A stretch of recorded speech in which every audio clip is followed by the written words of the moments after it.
this potential trade. You guys have smiles on your faces because the rumor mill is a-churning, folks. Lonzo Ball's camp has now made it abundantly clear that if he were, in fact, included in a trade package from the Lakers, that he wants to be with a franchise that doesn't already have an established point guard. Griff, I'm just going to let adorable. you take it away. I'm so grateful. I'm done. I am. I think it's adorable. They're just letting us know where they prefer to go. It's wonderful. Don't you feel like you missed out on playing in a league where you get to dictate this? So the reason this is so meaningful is if you're New Orleans and you're going to do a deal with the Lakers, which I think is very overblown, by the way, but if that's the destination you're looking at, Drew Holiday has been exceptional when he's played with another point guard. In theory, Lonzo Ball fits really, really well. But what doesn't fit really well is LeVar Ball. And the reason is Anthony Davis is asked out. And he's asked out because he has said, I can't win a championship here. I'm not healthy here or happy here. Well, the last thing you want then, if you're Dell Demps and the Pelicans, is to bring in another player who's going to make noise about being unhappy here. And you know what's really sad is it's not the player. It's not Lonzo Ball. All he's done is hoop. Right. It's LeVar Ball. And that actually does factor into this quite a bit. If you are New Orleans, you would literally make a decision potentially about a player you bring simply because you don't need more noise and drama in New Orleans. And that's really unfortunate if that was a player you were interested in. Because you have to take it a step further. If he is included in a trade package that sends him to New Orleans and then he's unhappy, the franchise right now foundation continues to crumble. Yeah, Griff is right on. You don't need another young player, right? Number 2 pick in the draft, really developing, I think, into a really good player, has a bright future to come into New Orleans, and between him, his dad, his camp, quote unquote, to be unhappy with also being in New Orleans and trying to now force his way out. Really tough situation for the Pelicans from that regard, and potentially for the Lakers. It could end up being something that prevents the deal from happening, assuming that that's what they're working on, and now lend itself towards another team being in the hunt to land Anthony Davis. And you know firsthand how hard it is to play point guard as a rookie in this league. And Lonzo had a very good rookie year for a point guard if all you focus on is what he actually produced. Yes. But there's so much noise around the kid, he doesn't even get a fair shake. And it's really unfortunate for that to come out when it did. I think to some degree his injury and surgery corresponded to not wanting to be traded in the offseason.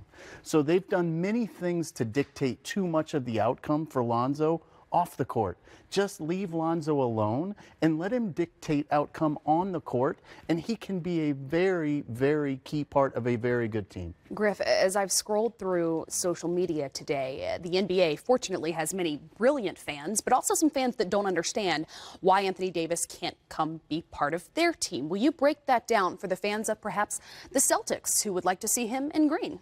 Yeah, so many fans actually could explain this better than I can.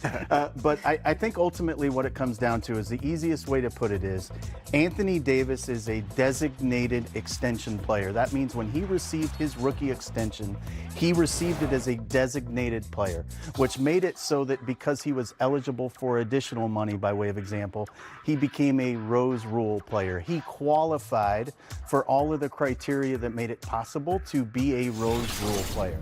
But he was also a designated player. And that's the key, because Boston has a designated player who signed an extension in Cleveland that we gave him as a designated player. He actually got 27.5% of the cap because he met criteria. You cannot acquire 2 of those designated players by trade and have them on the team at the same time. However, once July 1 rolls around and Kyrie can opt out and be coming back as a free agent, then you could acquire Anthony Davis in Boston. Kyrie resigns. You can have them both. You just can't have 2 designated players you acquired via trade at the same time. Do you think then, D. Fish, that perhaps the timing of this trade request speaks loud and clearly as to where he actually wants to be? Because if it were Boston, why not wait until July? Well, I do think it gives us a little bit of a feel for what he, maybe his agent, and Anthony Davis's, camp are thinking. I'm sure they understand this window that Griff just described, which developed from Derrick Rose having an MVP season as the youngest player in the history of our game. So there had to be some rules that spoke to those players being rewarded financially sooner than others. Davis's camp understands that. They have to know that this is the case. And, you know, it's a 7-day window here to see what can possibly happen. And there's basically no love lost. If it doesn't happen, they still have the offseason to look forward to.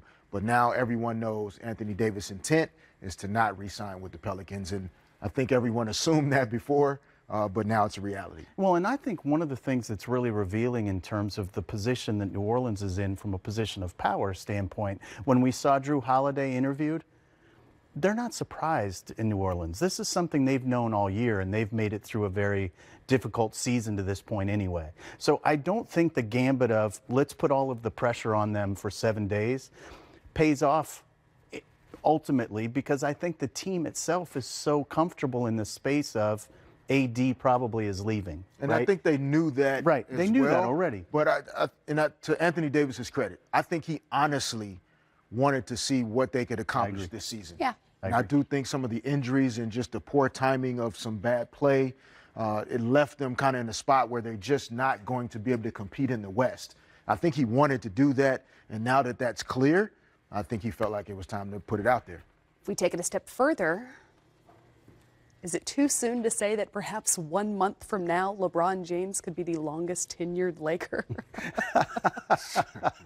Well, you know mean, what's funny? If you think about it in terms of what a package would look like within 7 days, it's hard for me to conceive of feeling like that Laker package is what you want and not having already made a deal.